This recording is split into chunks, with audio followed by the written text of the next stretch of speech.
Next up for Saturday, the 9th of May.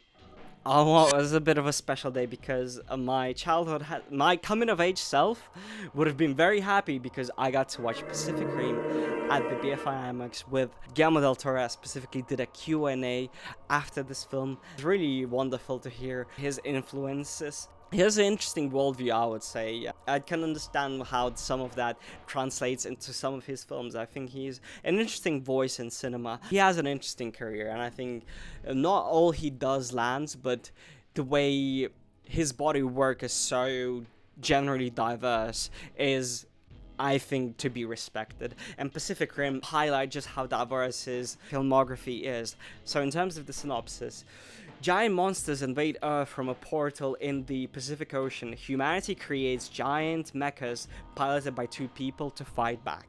Based on that, if you have not heard of this film before, you can understand how a teenager and how many other people would consider this as the coolest thing of all time. Because it is the coolest thing of all time, and it is technically a kaiju film the way Godzilla is, and you can understand, and Guillermo del Toro did discuss some of the inspirations of kaiju films that, of course, he watched as a kid that made him want to create this. And in terms of my general comments on the film, I do have some criticisms of it. I think my idea of the film, as I remember the film being, is a lot cooler than what it actually is. What it all goes back to is Charlie Dunham and the woman lead. They are so uninteresting. And they're not, I don't know how much of that I would just blame on their acting being so wooden, or the writing just being underdeveloped. In the Q&A section at the end of the film, somebody said that they like how at the end of the film they do not kiss, they just hug. And he said, well, first of all, he went on the tangent that romantic love is torture, which is true, but also that it didn't feel earned, and his daughter specifically told him not to make them kiss at the end of the film. And he also said that it was not earned, and that is true, because throughout the film you just don't get the chemistry between them. And this is my main criticism, is that without Idris Elba, who is the anchor performance of the film would not work. Which is just a testament to how great Idris Elba is in terms of his presence, in terms of his charisma, which is why he so often gets discussed and nominated for being the next James Bond, because there is so little actors, male actors, who has this level of aura about them that is so, there is the level of gravity, there is everything.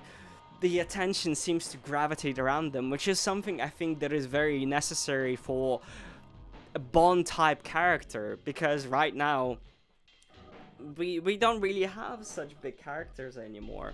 Everything is more about IP, authority that an actor can command, and Idris Elba very much is somebody who can do that, and that is what actually saves Pacific Rim from being actually boring in terms of its character drama. World building is what really makes the film so unique, and you see those little bits of information that are in the background in terms of how things were designed, the CG, or just the set pieces, and you get a sense that this is a really well-constructed world. So the world building is more interesting than characters.